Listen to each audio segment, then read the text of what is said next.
This is a story of highs and lows. At the young age of 1, I was diagnosed with a rare genetic disease called cystinosis.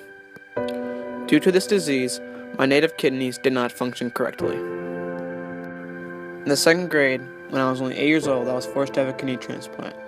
However, I was lucky enough to receive a kidney from my dad. Little did I know, at such a young age, that this would impact my life greatly in the years to come. I grew up in a hockey family, and it was all I knew during my days of youth. However, due to the transplant, I was forced to quit hockey when checking was introduced to the game. This is when I found hunting. During my first season, I took to the woods with my dad for Wisconsin's annual 9-day gun season. During this season, I was able to harvest my first deer. I was hooked. The following summer, my dad was generous enough to buy me my first bow. Little did I know how much bow hunting would impact my life.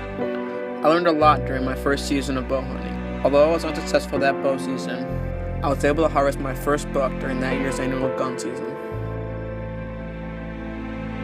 The following summer, I did everything I could to improve my chances of harvesting a mature buck with my bow. I began helping out around the farm, planting food plots, cutting shooting lanes, and setting up trail cameras. Later that summer, I went back to pull the cards from the trail cameras in order to see what mature deer were living on the farm that year. When I went through the pictures for the first time, I couldn't believe my eyes. It was the biggest deer I'd ever seen. Right at this moment, I made it my number one goal to harvest a steer in the upcoming season.